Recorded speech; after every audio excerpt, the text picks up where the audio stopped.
welcome back to the Gaming Nexus Show, the podcast for people who are into video games but want something a little different from the normal video game podcast. I'm Elliot. I'm a staff writer at GamingNexus.com. And as usual, I'm joined by my three co-hosts, editor-in-chief of the site, Eric. How's it going, everybody? How's it going? We have streamer Joseph. Joe, tell everyone real quick where we can find you at.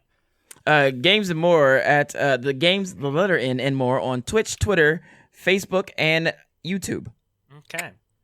I'm working on it. Thank you. Keep me honest. And of course, we have Max Mraz. Max. No, I'm Max.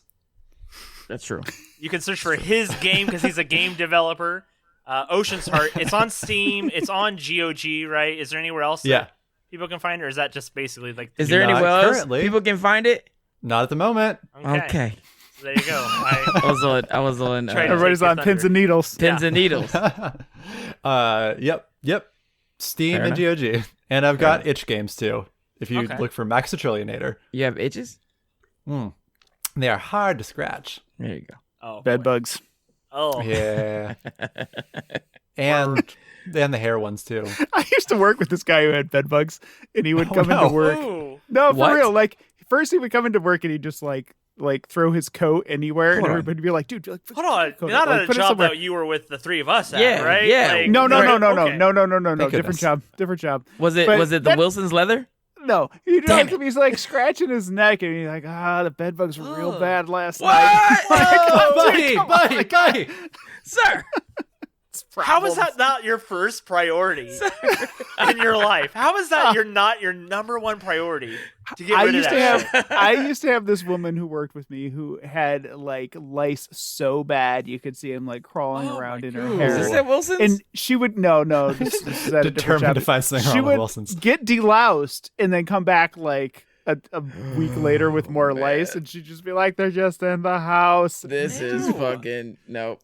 Speaking of being in the house and your relatives in the house, it's almost Thanksgiving. It's almost Thanksgiving. Screech. It is the day of right God. now. If you're listening the day this comes out, it's Thanksgiving. Happy Thanksgiving. Happy Thanksgiving. Wait, really? Sure smells good in here. Sorry. No, Yeah, we release or on if you're Thursdays. Thursday mornings at 9. Oh. Yeah. Well, Unless happy you're- Thanksgiving. Unless you're not American, in which case, happy normal Thursday. That's There right. you go. Yeah, that's right. Happy Boxer Day. No. No. Break out And the it's mustard. Also, isn't it It's called Turkey Boxing Day? And isn't that like the day after Christmas? No. You're thinking he's talking about the underwear one. Oh. There you go. The See, happy underwear one. Boxer's Day. Oh. Boxer Day. God. Yeah. of Hanging course. out in your boxers. That's right. After Thanksgiving. Watching, I don't know, movies with The Rock. Or playing video games. Or playing video games. Yeah. Well, yeah, that's And right. What are we playing over Thanksgiving? Eric, what are you playing over Thanksgiving?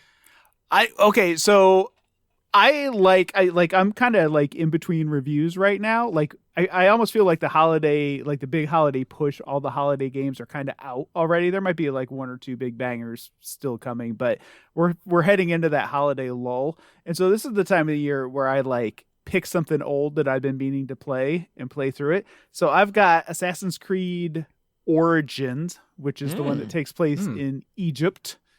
And I started messing with that the other day. I bought like the big banger version with all the extra crap and everything for like $6 on PlayStation.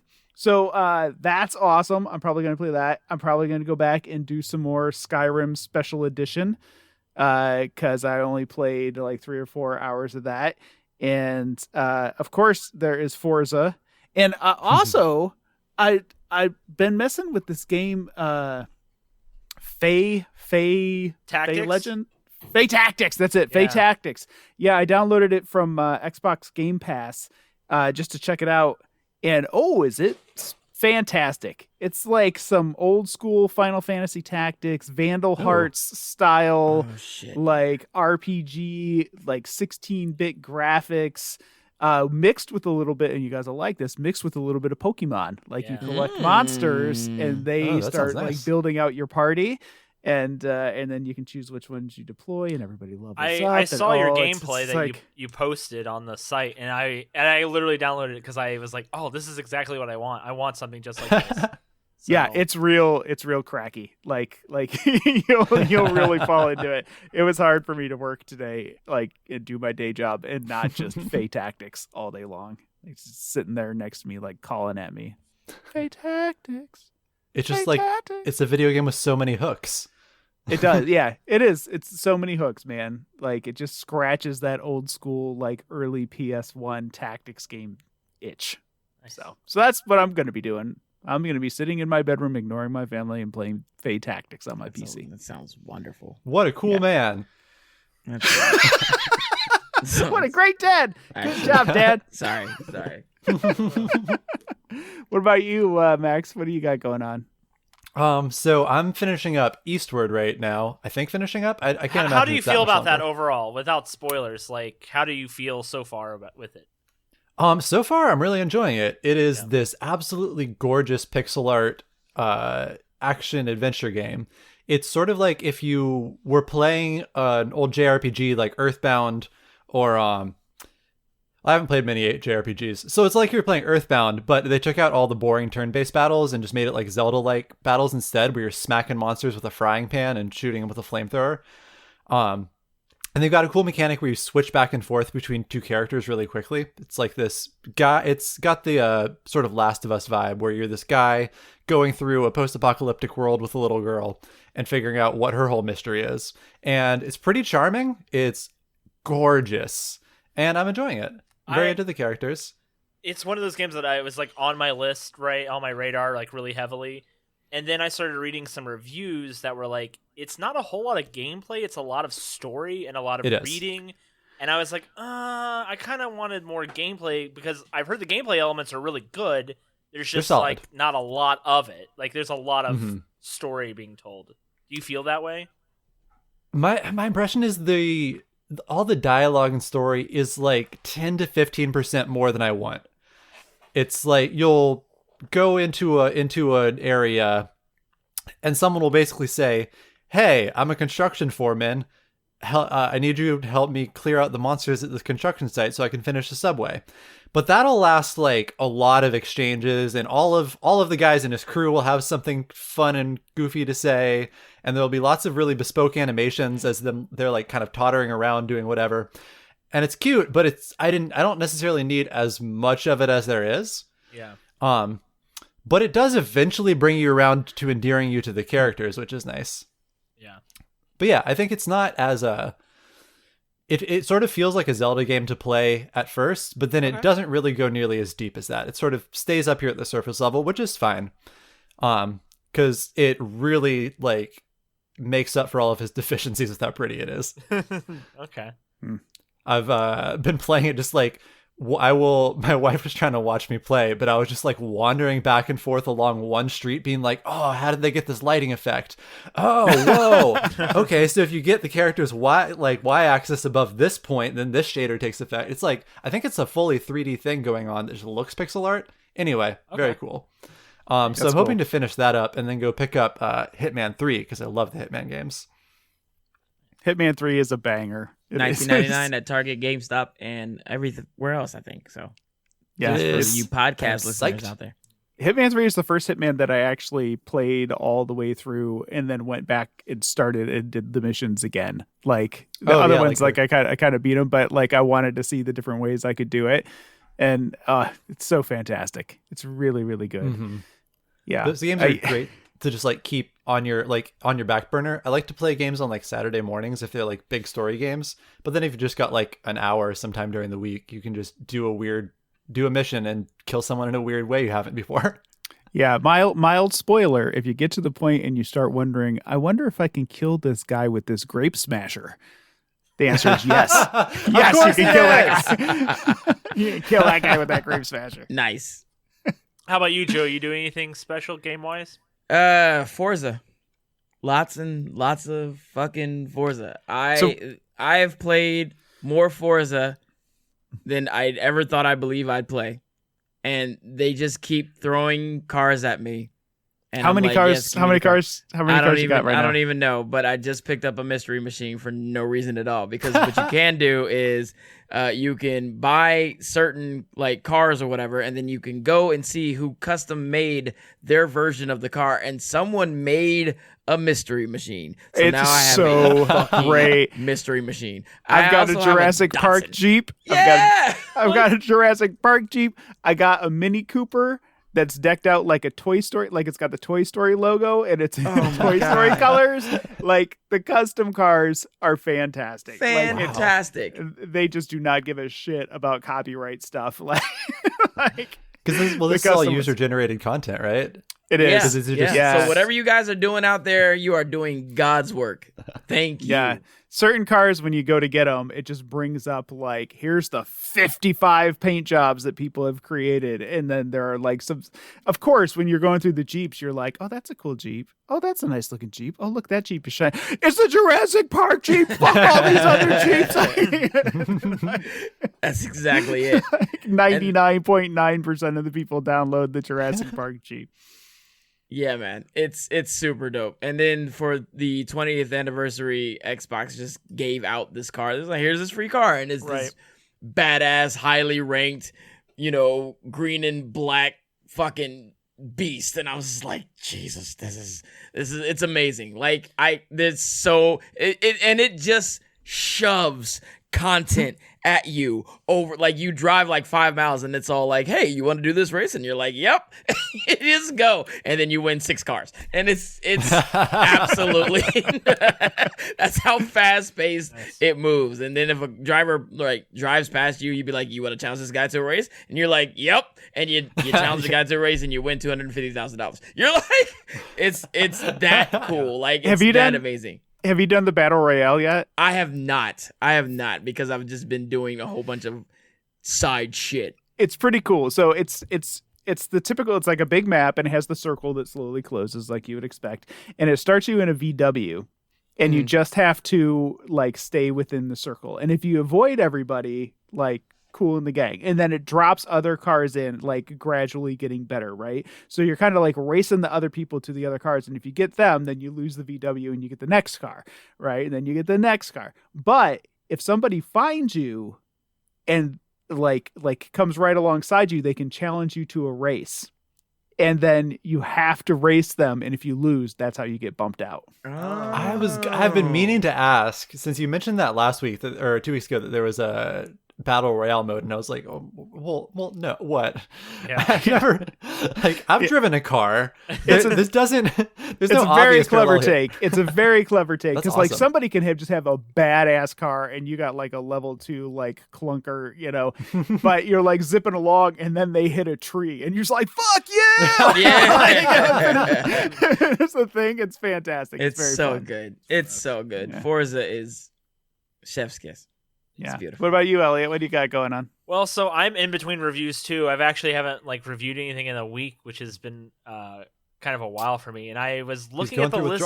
Yeah, I was looking at the list of stuff, and nothing was like piquing my interest. And I've played Halo every single day since the multiplayer's come out. Oh. Today is literally the first day I have not played it, and I'm probably not going to because I have some other stuff to do after this. But like, this is the first time in like a week, so I played literally like 7 days in a row, and I was like, and I've been having a blast with it. But I'm going out of town, and I don't think I'm going to take the Xbox with me. I've been thinking about it, but I think I'm just going to take the Switch.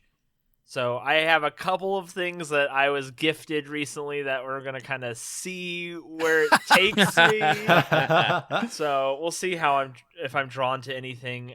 I kind of want to pick up Metroid Dread just because like it's one of those games that I haven't gotten to. I really, really want to. Yeah, man. I think I'm just going to like bite the bullet and just pick up Dread because I really want it. So $10 off at Target. Yeah. No, at Walmart. Sorry. $10 off at that's Walmart. Right. Walmart has some crazy Black Friday deals. Speaking of, all kinds of GameStop stuff. has a ton of games for $26.99, and I'm a bunch of talking good Breath of the Wild. first party Mario stuff. It's fucking nuts. So we're promoting all these people. Go, y'all step y'all's games up, man, this year. I mean, this is the time of year to buy games, right? I mean, yeah. Almost everything that's been out within the last year, even the newer stuff, is getting like these crazy discounts. So yeah, that's awesome. Yeah. So we're gonna do our segments. Yeah. We're gonna play our segments. What do we got this week, Elliot? I think we got 4 different things. We have at least 3 different things. Hopefully 4 different things. We'll find out here in a little bit because, a little behind the curtain, we haven't recorded everything. So Joe and Eric, you guys had a discussion too, right? We did. Well, the theme was press start. Yeah. And so Joe got a PS5 this week. and I pressed start. And I pressed start. And So our Just segment is listen, about. just don't spoil it. Just No, we're not going to spoil it. Yeah, it was listen to just about his introductory feelings on the PS5, and then Elliot, me and you, we talked about my first experiences ever playing Halo. I'd never played Halo before. Ooh. I jumped into the nice. multiplayer for the first time ever in my whole life, and so we had a chat about what that was like. And then we diverged a little bit to a bunch of little random things before coming back around. Right. Well, we did a little GTA Definitive Edition talk in Mass there, too. Effect, books. We get it. Our show's long. Yeah, we kind of just spun onto a couple things, but yeah. So, and then I think we're ending it. If I did my editing correctly, I think we're ending with an op-ed by Joseph. Yes. This the start of your fickle relationship with Nintendo. So that fits the theme, right? Yeah, it fits the theme. Yeah. Fits the theme. Yeah, no more room for my segment about title screens, but all right. Hey, don't spoil it. We'll get there. It's coming. I mean, this show's an hour and a half. I tried to listen to the episode 2 weeks ago. It took me 3 different car rides before I got to the end. That's what it's. That's good it's content. chock full of chunky good content. Yeah. Go back and listen to the previous show. The heartwarming discussion between Eric and Aiden. It floored me. It was Eric, that was amazing. Oh, thanks, man. That was amazing. It was so my cool. son's pretty cool. Yeah, your son is super cool. Yeah. So, yeah, man. Anyway, sorry. So, Max, that's what we get have your shit coming up together. on the show. So sit back. There will be You're not wrong. show notes in the description if you want to jump ahead or skip around, or if you don't want to hear Joe talk a bunch. 'Cause there's a lot of Joe this week, man. It's a very Joe heavy. There wasn't a lot of Joe last week, so That's right. There wasn't a lot of Joe. it's not lopsided, you know. Yeah, that's take right. those turns. Round it Take out. those turns. So, That's the point. Sit back, and we'll catch you guys at the end here.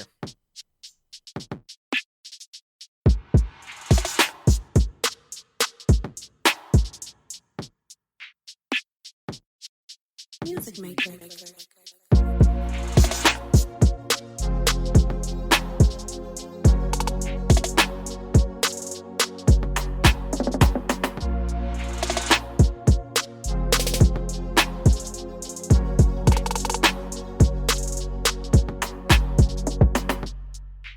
This is Eric, and I got with me Joseph here. I'm here.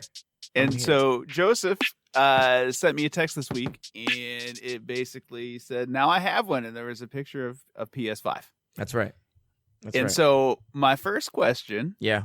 is, as the owner of a gaming PC Mm-hmm. and an Xbox Series S Mhm. that you really like, I like love. you really into love it, I love it. why the fuck did you buy a PS5? I don't know. So help me God. I don't know. So, okay. There are reasons to buy a PS5. Reasons. And when I say reasons, I mean 2. Yeah. And one is because I know you're not a fan. Final Fantasy, the extra mission for $20? Sure. Definitely bought it. Wait. You can it's wrong to say I'm not a fan. I just wasn't that's like right. You didn't like a super fan. That's right. You know, That's right. Like I gave the game, and I think I gave the Yuffie mission both an 8 when I reviewed them. So like that's a positive score. Like I enjoyed it. I'm looking forward to the next one where they get the fuck out of Midgar, because I hate Midgar. Like, I mean, essentially my entire review was like, I hate Midgar. When I'm playing old school Final Fantasy, like, why do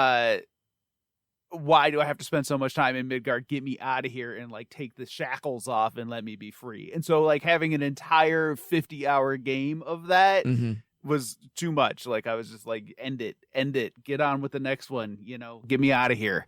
So that was my deal with it. Fair. But okay. Fair. So reason number one, the Yuffie mission. The Yuffie $500 you pay, $500 so you can. Well, play the Yuffie no. mission. See, because I was like, okay, why does everybody have the system? Why are people waiting in line? What whatever. Let me. I will say, you know what? Fuck the reasons. Here's the bottom line is, I think I got hosed. I think I you got got hosed. I did. I think I got hosed by the hype behind the PS5, behind there are no and somebody on the there are plenty of games. There are no games. Everything that came out for the PS5 also came out for the PS4, except for probably Destruction All-Stars and Returnal. I think Returnal. Returnal. And Godfall, but Godfall eventually came out for PS4. Like they downgraded it and they're releasing it for PS. Godfall's not a game. Yeah, Godfall's not a game. Bet. Cool. So I don't want to be that guy that's like, it's overrated. It's fucking overrated. It's overrated. It's the PS5 is right now. It's too much.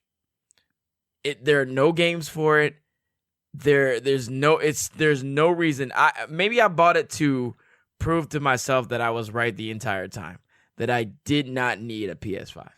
Well, okay, so like I have a PS5. I had like a day one PS5. Yeah. Right. And so I've played a lot of the games. And there are some that I enjoy and some that I enjoy less. Godfall. And so like for me, the big features were like it downloads fast as hell. Like when you go to download a game, it's ridiculously fast. Sure. The controller is cool. Sure. PS4 games look great on it. Amazing. You know, and there have been a few PS5 games or games that I got the PS5 upgrade on that look pretty good. But as the owner of a gaming PC, that PS5 isn't doing anything that my gaming PC can't do. You know, and so then it does just come down to the games. And when I think about the games that I've enjoyed on the PS5, you're right. Like a lot of them came out on PS4, and the visual differences are minimal. You know, like Spider-Man and Miles Morales. I really liked that on PS5, but then when I was watching your stream of you playing it on PS4, I was like, this looks mighty similar, you know? Yeah. I'm not sure I'm really getting, you know, I didn't play Ratchet and Clank, but I hear that that's really cool on PS5. I did play Returnal and enjoyed it, even though it is like hard as hell. Like it's really, really difficult. And then beyond that, I mean, I spent hours and hours and hours playing Red Dead, which is a PS4 game. You know, I've been playing the PS5 visual upgrade of Skyrim. You can do that on PS4. You know, it's not that different. You know, the 4K doesn't look that different. And it's a 12-year-old game. I don't care how much they upgrade it. Nope, you know, it's a 12-year-old game. Yeah, like the upgrade basically puts it on the graphical level of about Fallout 4. Like that's about where they took it to. You know, I loved like when PS Plus, like when I bought it, you know, PS Plus just gives you those 14 games or whatever. Bloodborne, that's dope. Persona 5. That's cool. Yeah, right. But I liked that. So there's stuff to play on it, but it's all PS4 games. It's all PS4 games. That Destruction All-Star Derby, and now I'm thinking about the PlayStation Plus games they've put out. Destruction All-Star Derby, I didn't give a shit about that. Like, I tried it. It was okay. Whatever. I moved on after a couple hours. First Class Trouble's cool. That's the one that they give you right now, right? Like, we like that. Yeah, but we can play it on PC. Play on PC. You know? What else have they given for the PS5 games?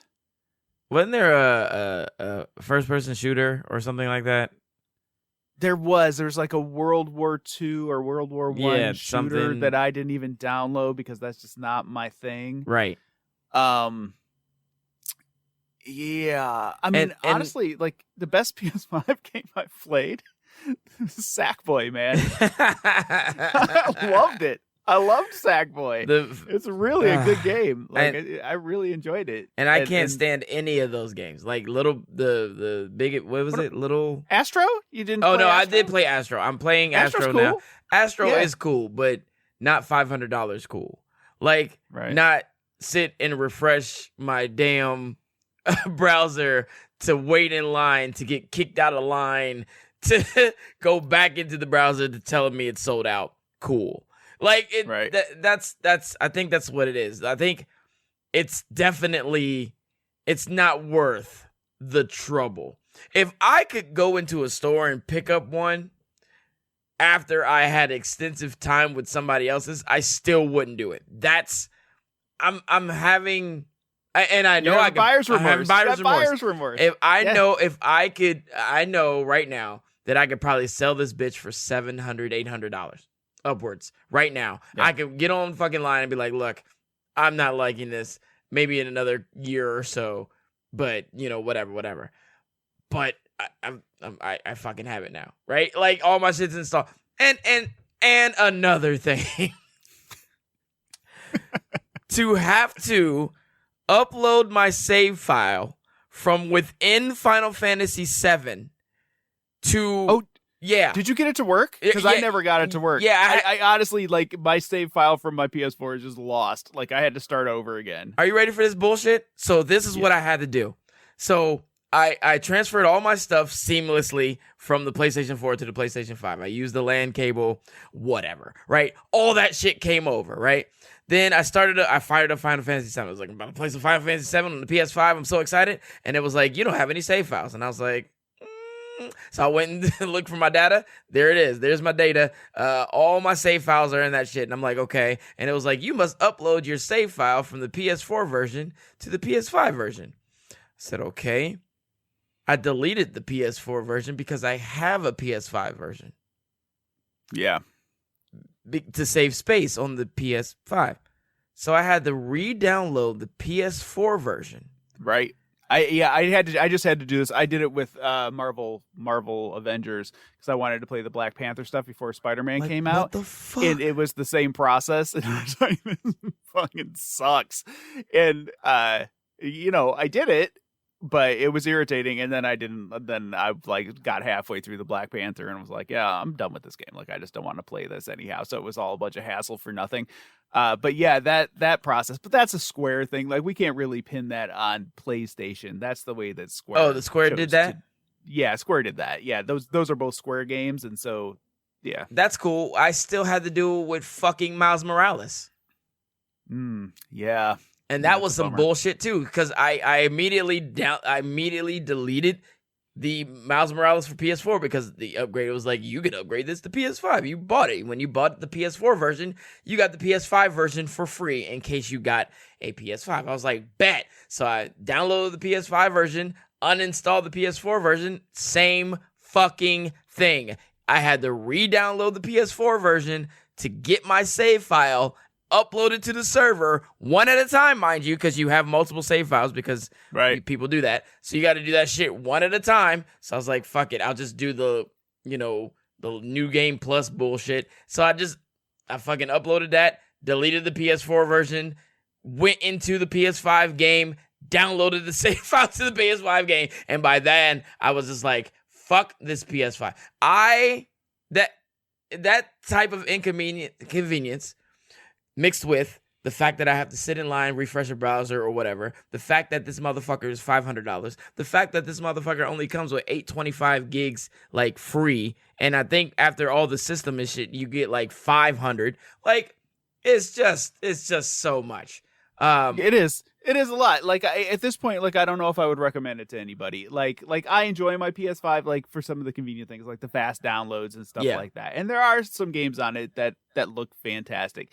But like, sometimes when you download a game that comes out for both systems, you download the PS4 version and you download the PS5 version, or you can choose to do one or the other. But like on games that you and I were going to play together, I would download both. So I could play the PS4 version with you and then play the PS5 version like on my own. And I'll tell you what, like Diablo 2, for example, Diablo 2 on PS5 is a little bit clearer. And that's it. Like that. A little bit clearer. It's a little bit clearer. And same thing with Avengers. Like, Avengers was a little bit clearer. Like, the frame rate doesn't drop down as much, But other than that, like, I don't know. Like, is that worth $500 to me? It's not to me. No. And before y'all storm the castle, I'm playing once, this. Like, more games come out, like more exclusive games come out. And like, I don't agree with the argument that like putting the games out on both PS4 and PS5 somehow devalues the games. Like, I know some PS5 fans get like really mad when they decide, oh, we're going to put out two versions. And somehow they're like, that devalues the PS5 version. I don't buy into that either. But I think that that in some ways they haven't yet tapped the power of the PS5, like because they have been developing games that they could release on both. They're like leaving stuff on the floor. You know, like they have not yet tapped the power of the PS5. And I think as the generation goes on, the PS5 will become more and more valuable and more interesting because it will be doing stuff that the PS4 could not do eventually. You know, but right now, a year into, you know, like I was in your shoes with the PS3, PS4 event generation. Like PS4 came out and I was like, I still got all these PS3 games I'm going to play, you know, and I did for like a year and a half before I plunked down the money for a PS4. And then I was like, nah, all right, this is like incrementally better. But like at this point, when they're bumping from generation to generation, that's what it is. It's incrementally better. It's not like going from the SNES to Nintendo 64, where it's like, whoa, like this is like boom, or from PS1 to PS2. Wow. Yeah. Like, look at all this shit it can do. Like now, ray tracing. Who gives a fuck? Like I don't give a fuck, you know? Like people are just like, lock in the frames at 60 frames per second. I don't give a fuck. Like I just don't care, you know? And so like these things that they're using as selling points, like I think if the video game companies hadn't pushed frame rate as a selling point, most gamers wouldn't give a shit about frame rate. Facts. Like I see people on Twitter and they're like, it's only 30 frames per second. It makes me sick to my stomach. Like, fuck you. Bitch, you like, play games at 12 frames per second stomach. on the Nintendo 64. Go fuck yourself. It doesn't make you sick. You're just an asshole. You just shouldn't be playing games. Right. Like, you just, like, you're not allowed to play games anymore. Go see a doctor. 30 frames per second makes you sick to your stomach. Because, like, forever, that was, like, the standard that they were, like, shooting for. That's right. 30 frames per second, you know? And so, yeah, I got problems with all that. So in the end, like I think I'm a little more positive on my PS5 than you are, just because I do like the convenience and how fast stuff loads and stuff like that. But again, it doesn't do anything my PC doesn't do like way better. Well, you know, other than the force feedback on the controllers, which is kind of neat. But once I registered in my mind, like, oh, the trigger's kind of pushing back. And then I just forget all about it. Like it just doesn't matter. Yeah, but I don't want a controller that pushes back. What the fuck? Like, what am I doing here? Like, what's happening? Like, that's your feature again. And before I'm gonna use this cliche phrase, before you Sony ponies come after Gaming Nexus, I am playing this damn system on a 4K OLED LG TV, and it still is not worth it. Right now, I'm telling you, all you listeners out there, wait. Just wait. Just wait until this fucking thing becomes available so they can start developing games. They are in the same COVID, protocol that every other, except for fucking Xbox for some reason, because Forza. Ooh, I was gonna say, or spend $300 and get a Series S. Get you a Series S, man. Get you a Series S, and if you got a Series X, that's great. That's cool. But hold off on the PlayStation 5.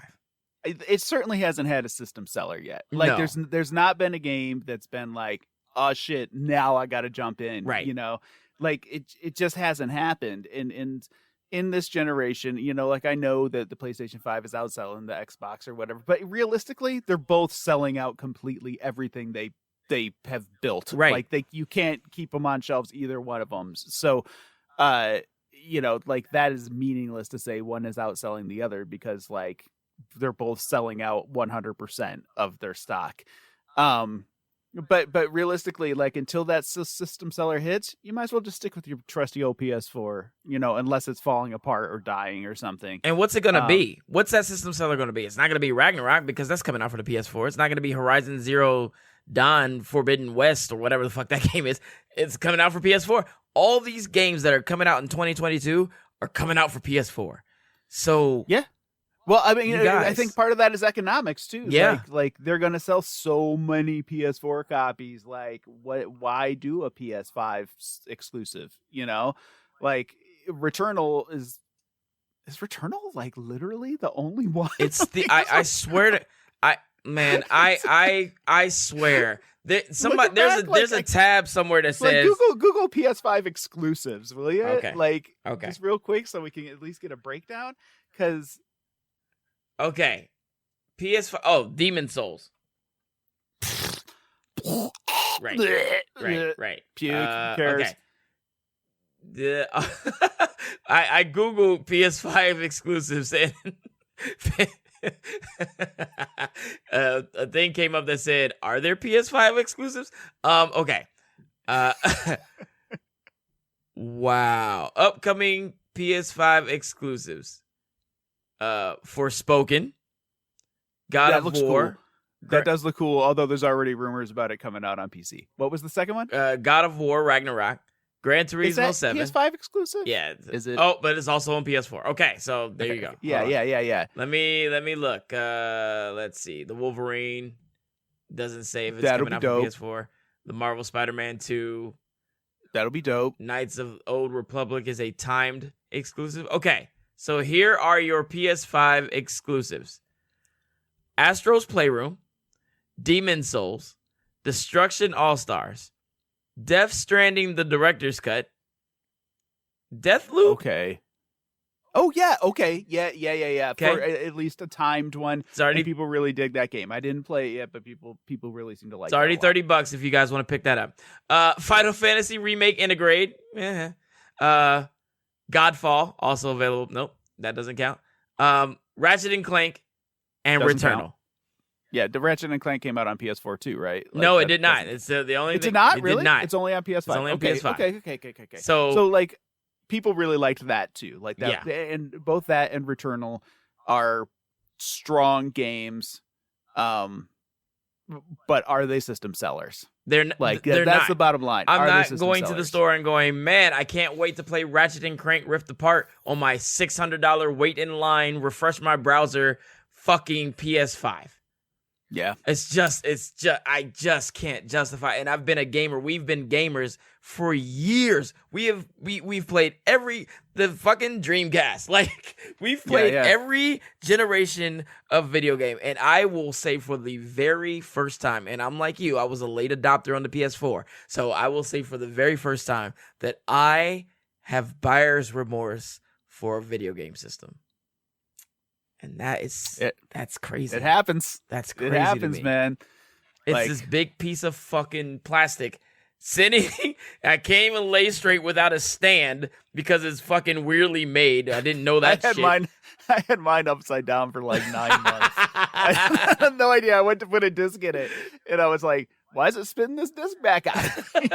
This shit is broken. I was like, oh, it's upside down. A weird fucking design. Fix that shit. Make it square so it can lay flat. I will tell you that I was trying to get the digital version, and the person who got this for me, shout out to Patrick Monroe English. He got it for me. He grabbed it for me. So, but he got a disc version. I was like, okay, cool. And then I'm sitting here with this fucking thing, and I'm just like, you know what disc has been in mine for like the last 4 months? What? Monsters vs. Aliens Blu-ray. The one with Seth Rogen and Reese Witherspoon. The cartoon. That's what the disc is being used for in mine. It's so my kids can watch Monsters vs. Aliens because it's not streaming anywhere. So your PlayStation 5, the one you waited in line for, well, you probably didn't wait in line. You probably just grabbed it. You probably just grabbed it. Yeah, I did. I grabbed it. I just woke up in the middle of the night, went online, and was able to nab it from Best Buy. Right. So, yeah. You people who are following the guy on Twitter who finds the PS5s, knows when the drops are happening, that guy is great. He's fantastic. And I wish Matt Swisher, I think, shout out to him. Listen, anybody who's out there doing the good fight, great. All you scalpers out there, go fuck yourself because you're selling an overrated system right now. Yeah, at least for right now. Right now. For right now. Right now. Like, yeah. I mean, I would certainly never pay more than retail. No. Absolutely And the only not. thing I gave, I paid obviously tax, and then I gave Patrick like $50. So like for finding it, but like, I just wait, or get an Xbox like, Series. we should check in like every 6 months. We should check in and be like, do you think it's worth it now? Do you think it's worth it now? So maybe like this summer, May, we'll check in and see. Like don't get me wrong. Like I said, I do enjoy it. I'm not mad that I have it. But do I think like the average consumer who's not writing about video games needs one? No. Nah. No. Like my son has one and he plays with all his buddies. None of them have it. Like he's the only one. Right. And, like it's a little status symbol maybe, but he's playing with all people on PS4. It's not like he's getting anything out of it, like Somebody it asked is what it is. Somebody asked me what I bought it for, and I was like, well, I'm with Gaming Nexus. What if they send me games? And then I was like, wait, there's no games to send. Like, Right. there are no games to send. Everything I get is either, like already on PC or already on the Xbox. And I can't say enough. If you do want to get a new system, either get that damn Switch or get an Xbox Series for your holiday season. Yeah, man. You will not be disappointed. Game Pass. Forza's all you need. Fucking Forza. I'm telling you, Yeah. this is not a fanboy shit. This is real. If you have a PlayStation 5 and you are at home and you're enjoying it, tell me why. Tweet at us right now. Tell me why you're enjoying it. Tell me why I should tell everyone to get a PS5. Because right now, I'm telling everyone to wait. Yeah. And on that note, I think we're going a little long. Let's cut it off. Yeah. Let's go on into the next segment. Thanks for listening to Eric and Joe bitch about the PlayStation 5 on Gaming Nexus Show.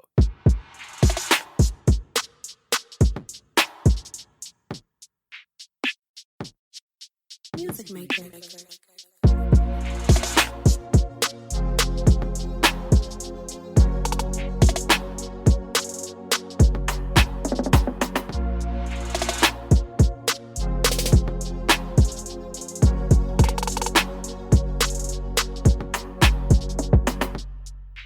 Remember this day. The day you listen to this op-ed. The day you turn your back on me. The day you point your finger and refer to me as a Nintendo corporate shill. The day you say, he's wrong and here's why. And then you turn my opinion into a rant from a defensive posture because you think I'm speaking directly to you personally. Well, the truth is you're right about that last one. I think Nintendo is sick of you. Yes, you.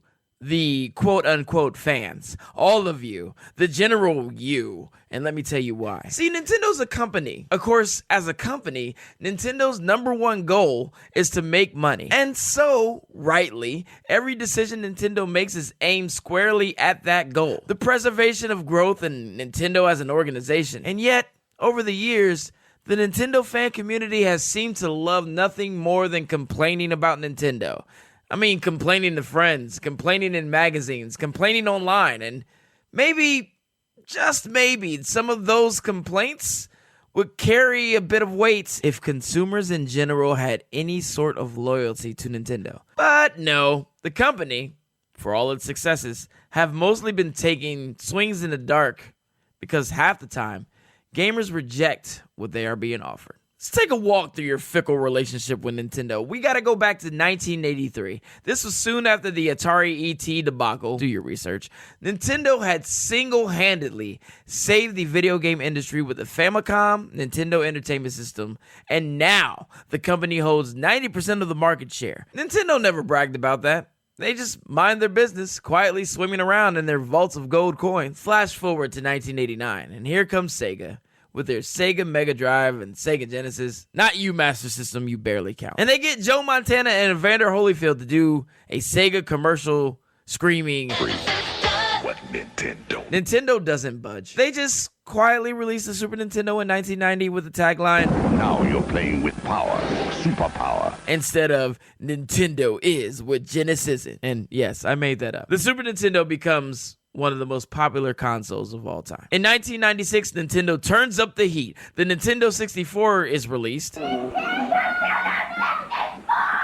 Previously known as the Ultra 64, this system has promise. It's your first 3D Mario game, Killer Instinct, supposedly, and GoldenEye. First analog stick, rumble features, and even memory card slots. The PlayStation, that doesn't come out until 1995, and was originally designed to be Nintendo's disk system, doesn't release their DualShock until 1997. But what do? You buy 102 million PlayStations, but only 32 million N64s? Because Super Smash Bros., Ocarina of Time, and those WWF games aren't good enough? You want Final Fantasy VII, Tekken, and Jumping Flash? Okay, I want Jumping Flash too. But still, Nintendo answers, unrattled in 2001, thinking you want disc-based systems instead of cartridges. So they released the GameCube, a 4-player system. The GameCube uses mini discs because Nintendo are rightfully worried about piracy. But you would never pirate Nintendo games, right? It also released the hyper-competitive and now controversial Super Smash Bros. Melee. This is your favorite Smash ever. You love this game so much you hold tournaments as early as 2002. Nintendo, back in your hearts, they can do no wrong. They even have multi-plat games like Prince of Persia: Sands of Time and Capcom vs. SNK 2. They have Luigi's Mansion. Even Metal Gear Solid: The Twin Snakes is a special release on this little engine that could. Sega tries to compete, releasing the Sega CD, 32X, Sega Saturn, and Sega Dreamcast, all to no avail. And the Sega Dreamcast was a system you pooped on with ridiculous levels of piracy. But that's a different op-ed called You Killed the Dreamcast. I digress. What do? You buy the PlayStation 2 to the tune of 155 million units? God of War, y'all. You only buy 22 million GameCubes. You buy more of Microsoft's first system than you did the loyal and thoughtful GameCube. Shame! Now Nintendo, again, quietly counting their money from their past and future handheld market: the Game Boy Advance, the Game Boy Mini, the Game Boy Light, the SP, the DS, the DSi, the DSi Lite, the 3DS, the 3DS XL, new 3DS, the 2DS, the 2DS XL, and the Virtual Boy. They decided to stick with the disc-based console and release the Nintendo Wii. We would like to play with motion control. This one sells like gangbusters. It has a built-in GameCube. It has online functionality. Multi-platform games like Rock Band and Just Dance and Call of Duty, and Super Smash Bros. Brawl gives you Snake! Keeping the 4-player vibe, they jam-pack everything into this one. They has a news channel, a forecast channel, a picture channel, and what's this? An eShop? Digital games at your fingertips? Virtual console. I can buy NES games, Super NES games, Sega Genesis. Look how that worked out. Nintendo 64 and TurboGrafx games. This is what we all wanted. We want you to buy this system, and you did, to the tune of 101 million. Of course, what do? Your fickle loyalties. You say, it's not HD. Shovelware. It's only cool if your grandma wants to play. Smash Brothers Brawl has a tripping mechanism. The online functionality, albeit free, sucks butt. So, Nintendo, in their effort to please you, yes, you, releases the Wii U in 2012. And it's essentially an HD version of the Wii. It comes with a separate tablet that not only allows some cool multiplayer features, but allows you to play the thing almost anywhere in your house. It also has your beloved Call of Duty. It's fully backwards compatible, not with only Wii games, but every damn Wii controller and accessory you bought, because you bought a lot of them. The eShop is back with a built-in mechanism that if you bought any of the Virtual Console legacy content, you could buy it on the Wii U for cheap. Just transfer it over. They added Game Boy Advance games. Folders? Yep. Online? You bet. eShop music? Heck yeah. Cloud and Bayonetta and Smash 4? Yes. Wind Waker and Twilight Princess HD? Yeah. The thing has video conferencing before Zoom is even cool. And the thing has Splatoon, its own social network called the Miiverse, which is putting inappropriate people in virtual jail before Twitter and Facebook made it a reality. What do? Nothing! You blamed it on poor marketing. You only bought 13.56 million units? You shamed Nintendo for being too late? You say, what am I gonna do with 1632 gigs of space? Even though the system is fully expandable via USB. Your craziest complaint is that it only came in 2 colors?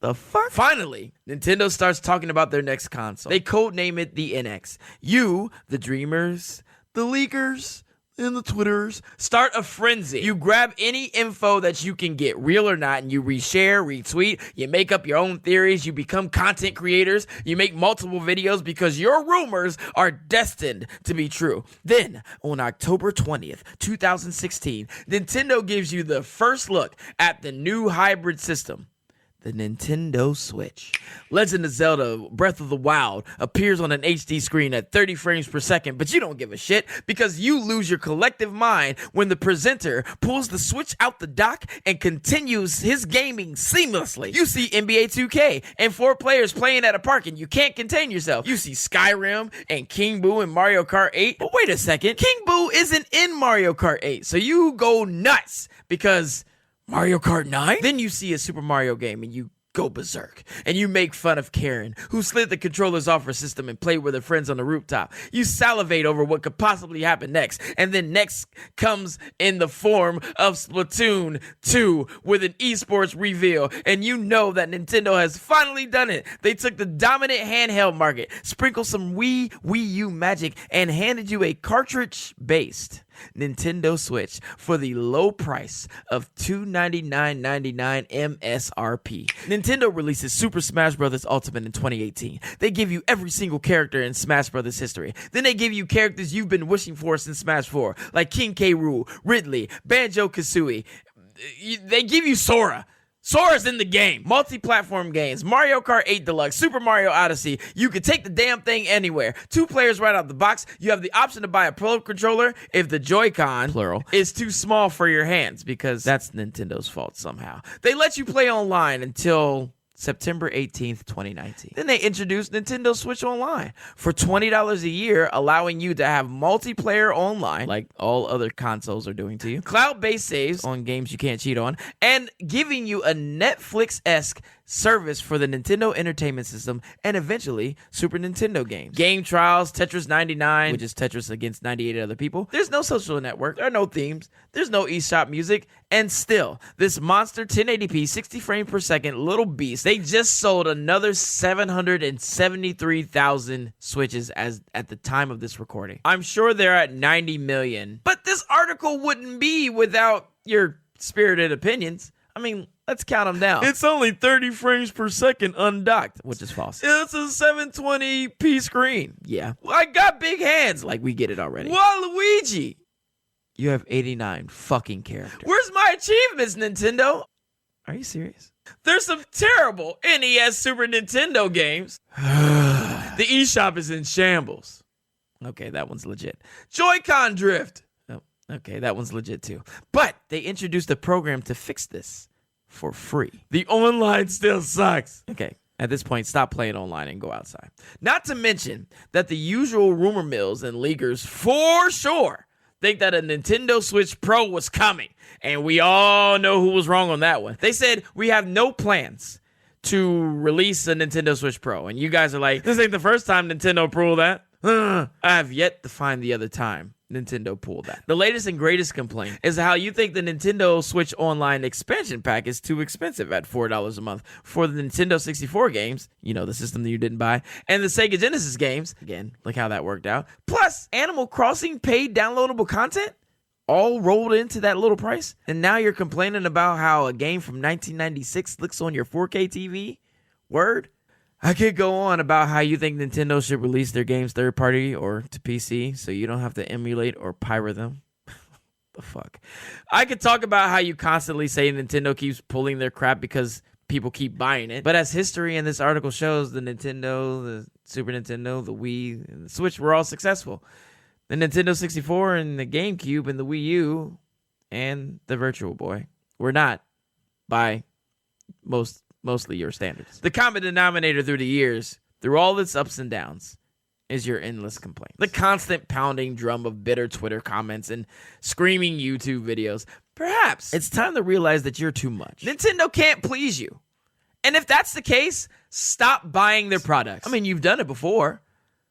But you could stop railing on this faceless company and think about the people behind the name. The next time you decide you want to let your voices be heard online about any company, think of all the hard work they do to please you. Think about the developers, the publishers, and the personnel who put together the presentations to get you so hyped. Stop thinking about who Nintendo is. Start thinking about who you are. Are you a toxic fan person? Have these companies really made you that upset? Is the corporate strategy really that much of a burden on your gaming prowess? If so, put your wallet away. Hit them in the pockets. There is no achievement for being an anti-everything, echo chamber, ever-complaining bitch. Just don't keep screaming online about how much you hate Nintendo. Nobody cares. And I think it's quite possible that Nintendo is sick of you. I know I am.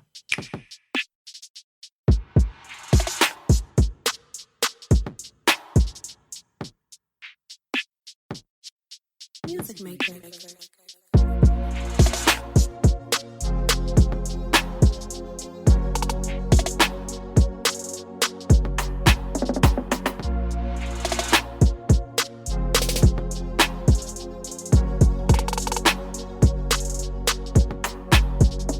So first off, how is Hitchcock chronologically?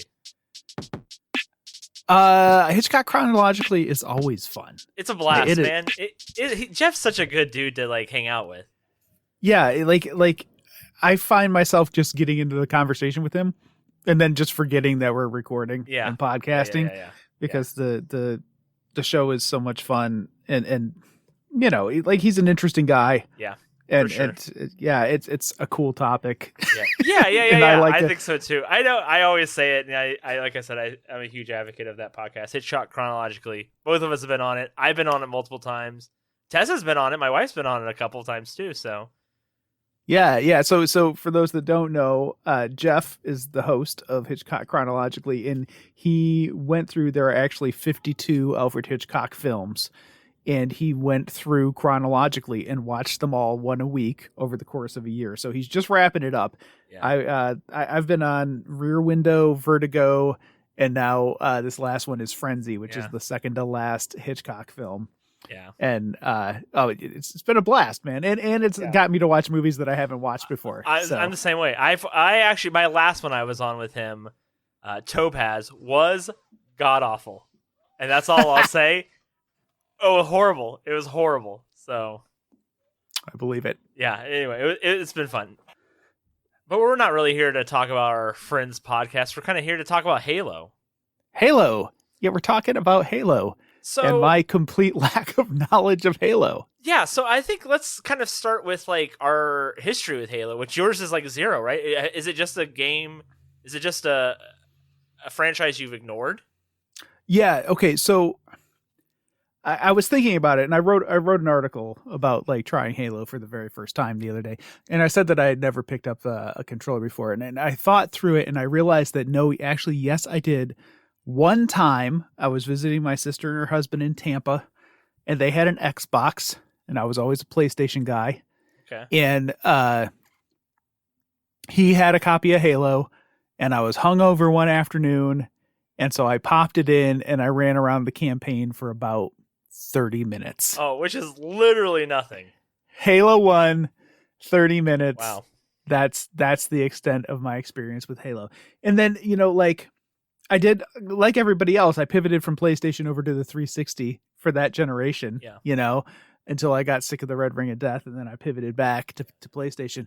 But for whatever reason, I just never did. Like, I just never engaged. Like, to start with, I'm not a big first-person shooter guy, although I have played through some first-person shooter campaigns, you know, like, but as far as like online competitive first-person shooter stuff, I will dip in and play about a half hour and be like, yeah, it's kind of cool, and dip back out. Like, I've never played one long enough to have any sort of skill, with the exception of Overwatch, which I went hard on the first couple months it was out, and then I fell off. But yeah, so I didn't know anybody that was playing Halo. It's not like I had a buddy who was like, let's play Halo, man. And I was like, no, because no, I didn't. I just didn't know anybody, and just never had the opportunity to engage with it. So nothing. How about you? So I was a big Halo guy. I was a big Halo 2 guy. I was a big Halo 3 guy. I was a big Halo Reach guy.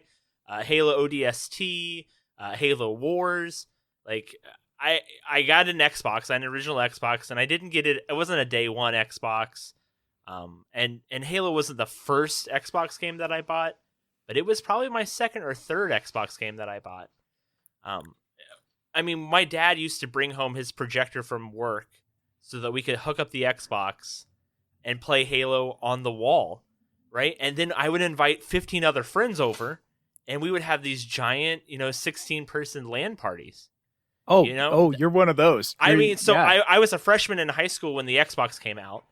And so, I mean, that my high school, my Fridays and Saturday nights were people coming over to my house or me going over to someone else's house, and playing Halo, like nonstop, And then when Halo 2 came out and it was on online, you could play online, and it just kind of like got rid of the, the need for the LAN parties, but we still did it, Yeah. And then in college, the cool thing about the college I went to was the internet was connected to all the dorms. All the dorm buildings were like interconnected to each other. So you had these giant LAN parties. So guys would come home after, class at 3 or 4 o'clock, or right after dinner. And that's what we did.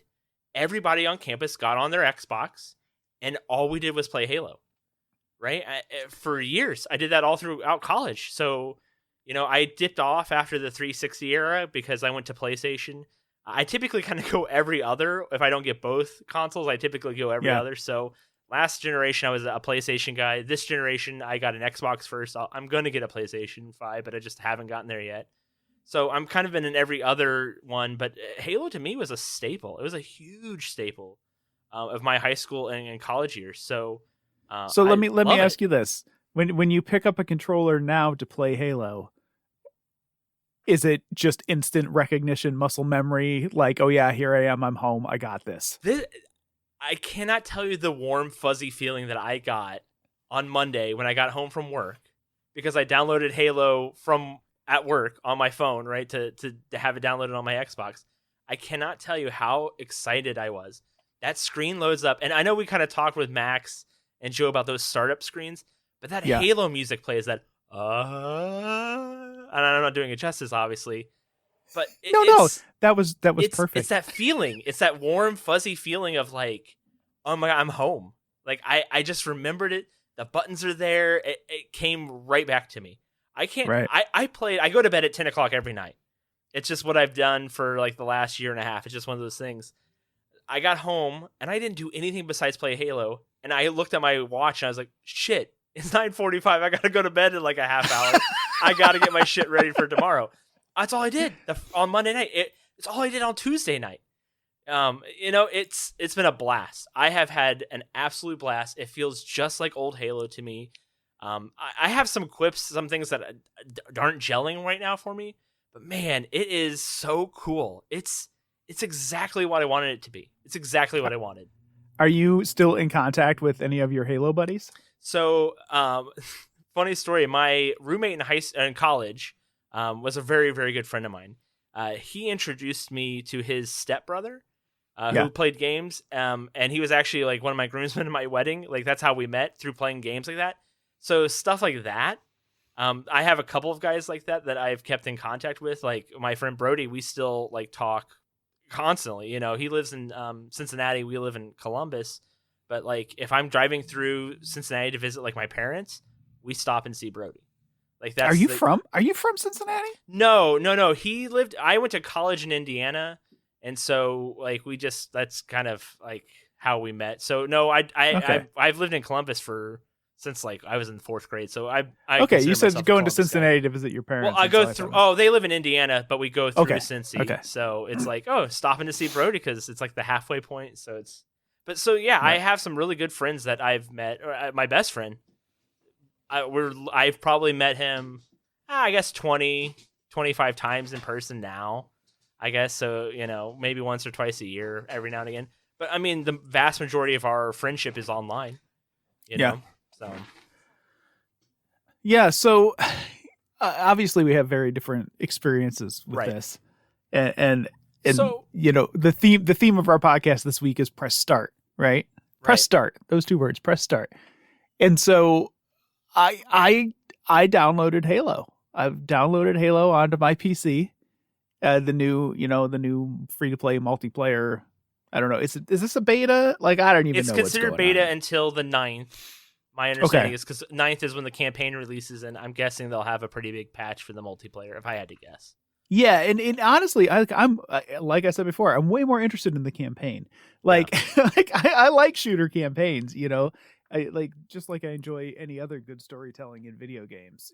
Like I've played Right. through a couple Call of Duty campaigns, although and then I just don't bother with the Yeah. multiplayer. Like I'm that weirdo. What was the game that was like super messed up? Spec Ops. I played through Spec Ops. Yeah. Spec Ops, yeah. Dude, that game. Yeah. Holy cow. Woo. A few others, Bulletstorm, but nothing regular, nothing religious. Like basically, if PlayStation Plus gives me a Call of Duty game, I'll play the campaign. Yeah, and I've sure. kind of tailed off in my years. I was a big Overwatch guy for a while, but I mean, I've tried the Warzone thing. I did Call of Duty 2 Call of Duties ago because everyone else was like, "Oh, Modern Warfare is back," so I got into that, but it was just okay. The problem with first-person shooters for me is that I work a normal 40-hour-a-week job, and when I come home, I don't come on and play video games for 4 hours, 5 hours. And there's a lot of people that can, if I was in high school, that's what I would be doing. So it's not a super fun to like get manhandled by like a bunch of like, 16-year-olds. And that's exactly what happens. Is Yeah. You just get your face handed to you. And I have a very low tolerance for that. And I also have a very low tolerance for online chat. Like I turn the chat off immediately if I'm not playing with friends, Right. So yeah, but I did. Like I did try Halo out. And I played for, I'd say all told, maybe 2 hours. Okay. I recorded the first hour or so and put it on my YouTube, and then I took a break and went back to it a little later and played for another hour. I did one of the big battles. Okay. Is it Yeah. 16 on 16? Is that like 12 on 12? 8 on 8? 12 on 12? Yeah. I did one of those. I actually liked that a little better than the small teams. Yeah. Just because I did one of the ones where you have the 3 points and you're trying to secure all 3 points, and I kind of like the strategic aspect of that, but in the end, like absolutely nothing about it stuck out to me as being special or different than any other first person shooter I've played. Like I like it played well. And from what I could tell, like it has a few like match types that I thought were interesting. But in the end, and it could just be that I haven't invested enough time into it, to really like understand what's so special and great about Halo. Yeah. But I mean, it just felt like I was running through a map, shooting at dudes, trying to secure the point.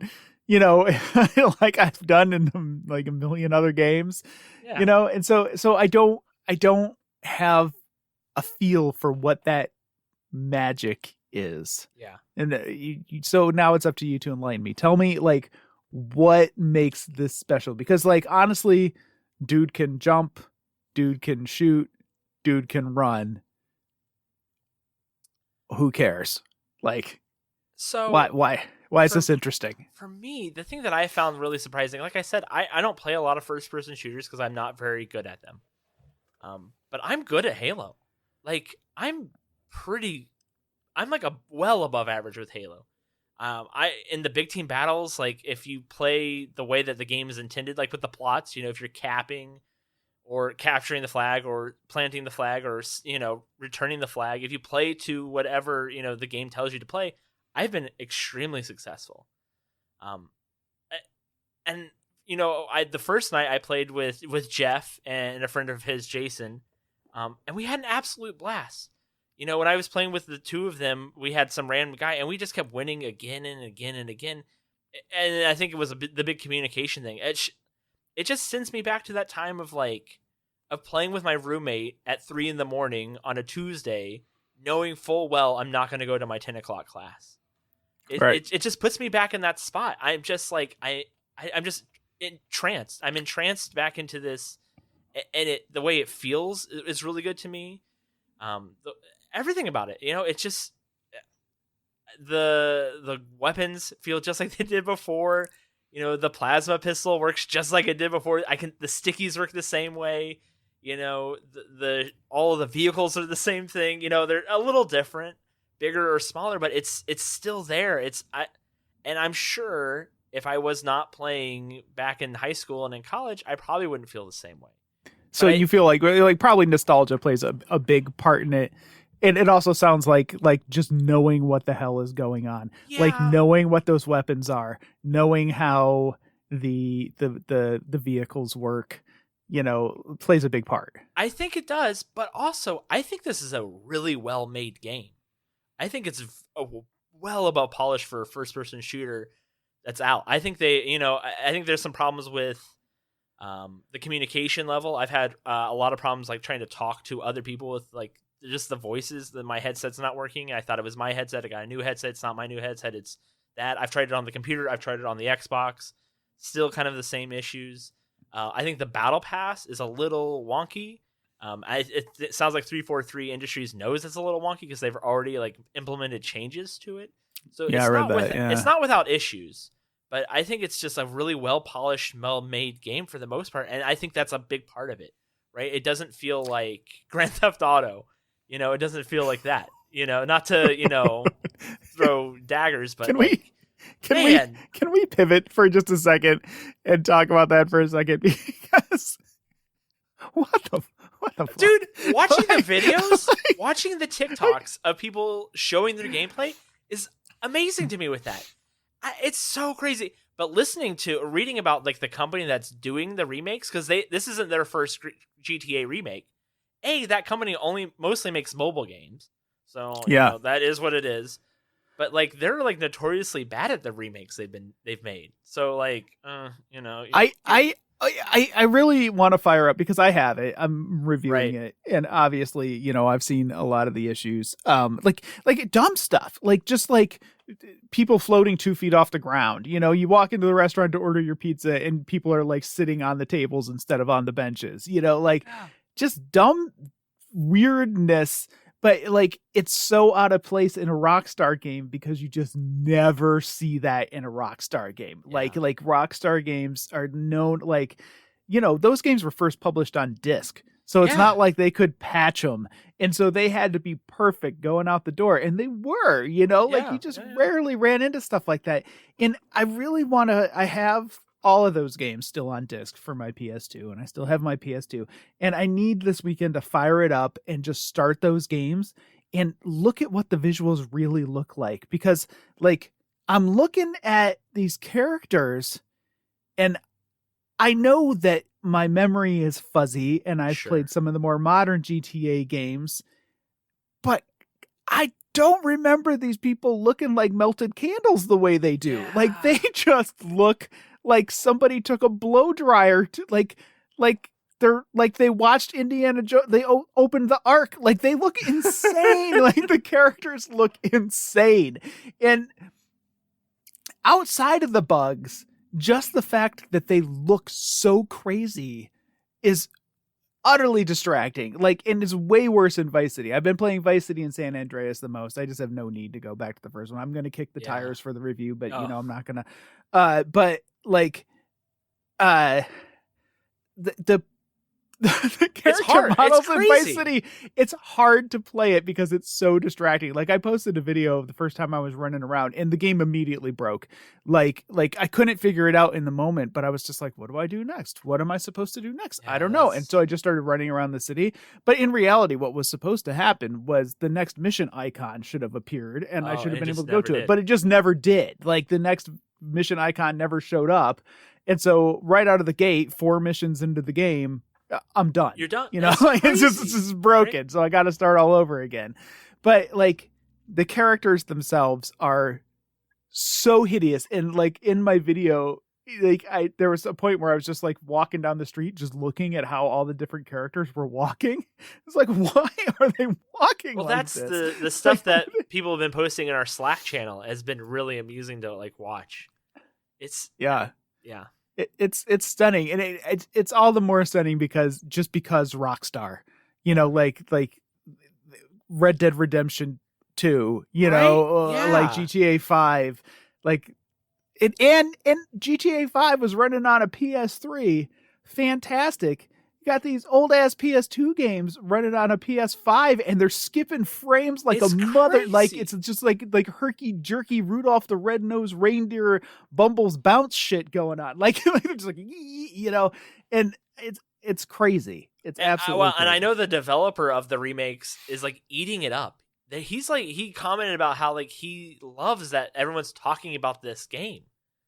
Like he's like, no publicity is bad publicity. That's exactly how he's taking it, which is insane. Has he met gamers before? But like, here's the thing. But I mean, I'd love to see the numbers on how many people have purchased this. Yeah. Right. Because that's the problem, right? It's not going to go. This problem is not going to go away. This problem's only going to get bigger. You know, I just recently reviewed the Star Wars Knights of the Old Republic game that came to the Switch, which I absolutely loved. 10 out of 10 game, in my top 5 favorite video games ever. And even that, the game ran fine. I didn't have any problems running it or anything like that, but it just looked off. Yeah. It just looked weird to me. And maybe like- it's just the up-resing of a game that was like Right. made to be played on a CRT, TV Yeah, screen, probably and there's they're something to say up-resing it about to 4K, and like I said, memories can be fuzzy, but Yeah. yeah, I don't know. It is interesting. So anyhow, So back to Halo. You're like, are you done more or less with Well, Halo let me already? ask you this: do you think, with this massive fan base, millions of people just like you who have spent hundreds and hundreds of hours playing Halo, all jumping into this thing all at once, is there room for somebody who's never played to step into this? Because it sure doesn't feel like it, Does it just feel like too much to you? Or do you feel like you're just thrown in, like, do you feel like you've opened the book halfway and you're just like starting on page, 85? Oh, totally. Yeah, absolutely. And Yeah. like I said, I've played enough games. Like I understand game Yeah. structure, Sure. and so like I know what it means to capture the points. I know what Right, capture the right, flag right, works like, But it's like, like you were saying, what all the guns do. Yeah. I was picking them up like, what does Well, this and shit there's do, enough and- new stuff still that I was like, oh, what does this thing do? And it's taken a little bit, but like even like throwing grenades, right? Like you don't throw them at who you want, you throw them in front of them so they bounce up and hit them in the face, right? Like Yeah. it's just stuff like that like I picked up because like I said, we would be up, it'd be 1, 2 in the morning, and my roommate would be like, hey, you want to play Halo? And you're like, yeah, why didn't you say something like 2 hours ago? Yeah. I don't have to, and then again, we'd stay up until 6 in the morning. We'd go get breakfast at the mess hall, and then we'd go to bed. We wouldn't go to class. I'm like, I mean, I can't tell you how like disappointed my parents must be in spending money on my college education for me to like skip class because I played Halo for like 8 hours. Oh, you heard my interview with my son So, last week. Like, yeah, I have no yeah. illusions what he's doing. Like, yeah, I don't know. It's interesting. Like when I do go to play the campaign, because I probably will. When I do go to play the campaign, it's going to be like watching like Rise of the Skywalker without ever having watched any of the other movies. You I know what I bet mean? it's not Like- though, because like I said, I played the first 3 games. I played Reach, which is kind of like a prequel, and it's kind of a standalone title on its own. And after that, I haven't played any Halos. I kind of know a little bit about kind of what happens just from like looking it up on Wikipedia, because I'm like, oh, what's the story to this, that kind of thing. But I bet this campaign is going to be a little different. I bet you're going to be able to kind of jump in, and they're going to give you probably like a little bit of like exposition in the beginning before you really get started. Because Right. the campaign plays totally different from the multiplayer stuff. I think they're 2 very different games, and I think it was smart of them to do multiplayer like they're doing now, kind of separate from the campaign. Where Yeah. and I think the campaign will really be for people who want like a good first-person shooter story. I really yeah, and it's I funny, really like, think I could just go back and play the other ones if I had time. They're all on Game Yeah. Pass. Like I could just like be like, this is the month that I'm playing all the Halos, and just rip through every single one of them. Yeah, but that's a dark hole to go in, because then there's novels, which are Right. also very good, by the way. Not to like try to like make you like sway you one way, but there's a bunch of really good novels. Like, they had some real good writers working on some of that stuff, and they're not just straight novelizations. It's prequels and sequels and sidequels, all kinds of stuff. And the lore to this game, this world, is massive. But I'm guessing they're going to kind of retool it to kind of like fit the new modern era, I'm guessing. Yeah, if it feels to me like if I were going to do that with a series, I would probably do it with Mass Effect, which is like the other biggie that like I never engaged with. Oh man, Mass Effect is my jam. Like I said, I was a big Knights of the Old Republic guy, and then that same company literally lost my understanding is they lost the rights to Star Wars. And they're like, well, that's fine. We'll just make our own property doing the same style of game. And that's what Mass Effect became. And I'm a big sci-fi guy. I'm a huge sci-fi guy. Those books for the Mass Effect series are also really good too. Not to be that guy. Not that I read a lot of video game literature, but I've read a lot of video game literature. A lot. Way more than I should ever admit to, for sure. But like that's like another great game. And that remake, that remaster that just came out this year is also phenomenal. I played through 1 and 2. I haven't gotten through 3 yet. It's on the list because 3, it kind of peaks where it's like 1 is pretty good, 2 perfect game, might be my favorite game of all time. 3 is pretty good, but it's just not. It's like the Batman sequel. It's like the Batman trilogy, like Nolan's Batman trilogy. Oh, okay. Begins pretty good. Dark Knight is perfect film. If you say otherwise, kill yourself. And Dark Knight Returns it's there. It's okay. It's there. Yeah. I've watched it twice ever, Same, yeah. That's how Mass Effect is. And then Andromeda was just kind of a dumpster fire. Andromeda, I was really. Andromeda. Do you feel like they've patched it up enough now that it'd be worth like checking out? That's what my friend says. I have a good friend that's a big Mass Effect fan, and that's what she says. She says it's worth playing again. But to me, I lost my train of thought when I was. Oh yeah, Mass Effect Andromeda was the last game I pre-ordered. Oh. That's the a statement. Last game I pre-ordered, and I'm not. You're not getting me again, you bastards. Yeah, and I'm excited for the new Mass Effect, and I will probably wait for what the reviews say because if they're like it's more like Andromeda, then I'm kind of, which I don't think. I'm who knows? Who knows? That's hard to. Yeah, maybe you'd be the one to review it. Maybe you're the one who's going to tell other people. So, that'd be a hell of a thing to take on. Oh, see that's the problem I have with some of that stuff. Like. I was a little afraid with Knights of the Old Republic that like this is a game that like is near and dear to my heart. Like again, I just have those memories are so like I just remember it. I remember them so well. I remember that summer, those like 3 days of playing that game so well in my mind. I don't remember anything else, but I remember them just so well. And I was afraid that that was going to be tainted by playing this again, and it didn't. Like it didn't taint it at all. Same thing, and it's the same thing with this Halo multiplayer stuff, man. It's just like it's exactly what I wanted it to be, which is great. It's exactly what I wanted it to be. It's not perfect, but that's okay. I'm not perfect either. As much as I tell my wife that I am, she's sitting right behind me, and I know I'm going to get some looks. But, it's what I needed because there's a lot of first-person shooters out right now, right? Yeah, the new Call of Duty, Battlefield's coming out. Battlefield's getting ready to come out. Warzone, the new Warzone map is going to drop at the end of December, middle of December, sometime. There's a lot of first-person shooters right now, and I don't know if this will be the best one, but it's the best one for me. Yeah. So yeah, that makes sense. It's not going anywhere, and I downloaded it on my PC and my Xbox. Oh, look at you! And I can't decide which one I like more. I can't tell which one I like more. I was like, well, whichever one I'm better at, I'll use. But like, I've been pretty decent at like both of them, So it's just kind of, whatever I feel like. So, but I like it a lot. I can't say enough good things about it. I think, like I said, the battle pass needs some work. It's not a traditional battle pass, which I think is the problem. I think it needs to be a little bit more traditional, because I think they are going to lose players who are like, I'm not leveling up. I'm not getting anything for anything. The level up system is a little weird how they're doing achievements instead of like traditional like kills or wins and stuff like that. It's just like, and so I think a lot of people are playing to the achievements, not to win the matches, which is starting to show. It's a problem that the community seems to be like very vocal about. Because it's the other thing too, is I will get on like the Halo subreddit and be like, what do other people think? Do other people like it like as much as I do? Or do the other 34-year-olds feel like they're like back in high school again? And it seems like they are. It seems like I'm not the only one that feels that way. And I'm sure a lot of it does have to do with, like you said, right place, right time, and kind of growing up with it. High school is a very formative time for video games for me. I played there was a lot of really good stuff that came out from junior high to high school that was like huge. Yeah, it is interesting. Yeah, because my high school experience was NES. SNES was when I was in college, you know. So yeah. So like SNES is like my childhood. You know what I mean?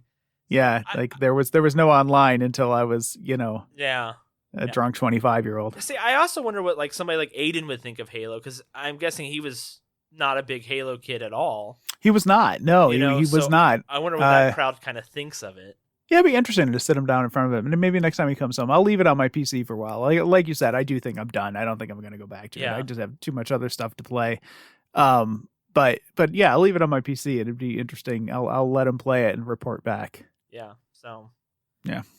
So that's our Halo / Grand Theft Auto / Star Wars: Knights of the Old Republic / Mass Effect. Yeah. Go read Press all start. those books. Yeah. All right, back to whatever's next.